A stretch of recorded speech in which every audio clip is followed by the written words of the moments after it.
Some people seem to radiate warmth effortlessly. For others, and I confess I count myself amongst them, kind feelings don't always come naturally. It's not that I dislike people, it's more that I sometimes feel a bit indifferent. Perhaps I simply like to keep myself to myself, and yet compassionate love seems to me to be one of the greatest strengths. A kindly feeling is as essential as the warmth of the sun is to a seed. So I find myself wondering, can I actually learn to feel more warmth for others? Can any of us? Of course, we can't be on good terms with everyone, nor should we try, but perhaps we can nurture a little more empathy, a little more patience, especially when faced with someone who frustrates or irritates us. It's not always easy. Kind feelings, they can be a fragile thing, easily bruised by self-interest or fear. Genuine kindness is not mere sentiment. If it is to do no harm, it must be rooted in some sort of discernment. If I give a child every toy they want, am I really being kind? If I hand money to someone who may use it to further harm themselves, am I truly helping? Without wisdom, kindness can wound as much as it heals. But when love and wisdom go together, it's a spiritual force, a divine inflow, a love that moves us to act for another's good without thought of reward or recognition. Consider those who, during the Holocaust, risked their lives to shelter others. The rescuers who expected nothing in return. Their actions, researchers later found, sprang from deep empathic concern, an instinctive moral clarity that placed compassion above fear. To feel that kind of concern, I would say, is to be inspired. Is to channel the transcendent force of love and wisdom that animates all life. I don't believe we can truly love or forgive others unless we can feel kind and forgiving towards ourselves. Love your neighbour as yourself. That's the Christian message. Many who have had near-death experiences speak of an overwhelming sense of being loved, and afterwards of becoming more compassionate, more generous themselves, more patient. So, okay, we may not be having a near-death experience coming to us, but how can we learn kindness? Practices that expand our sense of connection with something beyond us will certainly help. A quiet walk in nature, listening to sacred music, moments of silent contemplation, when we touch the feeling of awe, of transcendence, that sense of oneness with the universe. Then we see ourselves as part of a shared human story. Mindfulness practice too has been shown to increase concern for others. It allows us to take on a wider perspective as we reflect on what's going on around us. Another way forward to learn kindness is to practice simple gratitude, keeping a journal, writing letters of thanks. Obviously, that can help us fully appreciate our own predicament in the light of others. Even silently repeating phrases like, "May you be safe," "May you be healthy," "May you live with ease," directed to ourselves, to our loved ones. More difficult, of course, but to strangers, and even for very toxic people. Or praying to one's image of God to be gifted with a compassionate heart. Sometimes It does help, as if we already feel kind, to act like that. Because behaviour can shape emotion.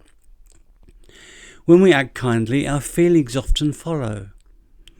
Children who are gentle and cooperative tend to be welcomed by their peers, and that positive response strengthens their empathy in turn.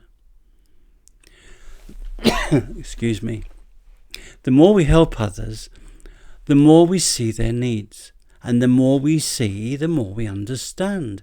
So perhaps kindness is a practice, a habit that grows stronger with use. Even performing 3 or 4 small acts of warmth in a day, a compliment, a helping hand, just giving a moment of our own time, these can soften our own hearts. Now, I'd like to go further and say that in addition to what I've been saying, we do need to overcome some obstacles. If we want to receive the gift of feeling loving kindness, we've got to remove what blocks its inflow into us. Only when we can forgive ourselves for our own frailties can we have a chance to learn to forgive others for theirs. Having an unforgiving heart towards oneself is an obstacle to feeling warmth towards others.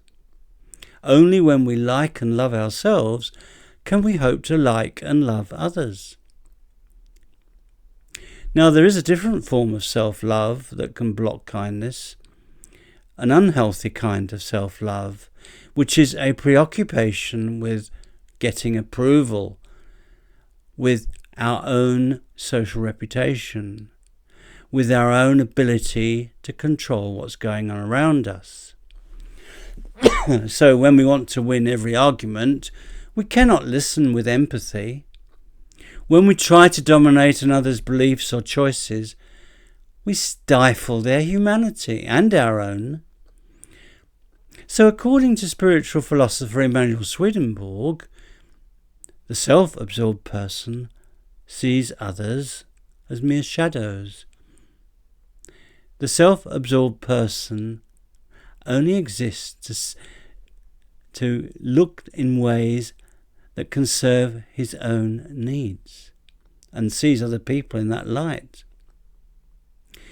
But true kindness begins when we realize how small we are, how little we truly know, and how vast the experiences of others may be.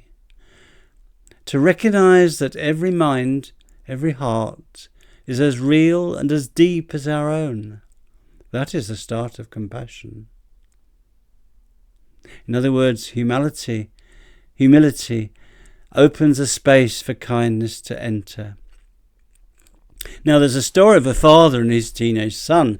The boy's room was, in the father's view, a pigsty. The father had spent hours decorating the room and felt hurt by his son's indifference. And he was ready to get angry and shout about it. But then he remembered what it was like to be 16 himself. Instead, he spoke gently. And to his surprise, the boy actually tidied the room. No hurt feelings, no shouting, just understanding. And perhaps the hardest obstacle to kindness, then, is being hostile. You cannot feel concern for someone and contempt at the same time, but you can notice your resentment and ask where it comes from. Is it prejudice? Is it from fear? Even if our motives are mixed, we can still be inspired to care more deeply, to try to desire nothing for ourselves, and to feel compassion for others. That perhaps is a kind of holiness. So yes, I believe we can learn feelings of kindness. We can a little bit, not all at once, not perfectly, but through reflection, through humility and practice. And in so doing, we might just help the world become a little more caring too. In this video, I've been exploring kindness and warmth and compassion and the obstacles to them, and some suggestions how to cultivate them in yourself. If you've been interested, why not give me a like? Offer a comment. Doing this encourages YouTube to show this video to a wider audience. And you may also want to click the link to How Do Humans Learn Generosity? Cheerio.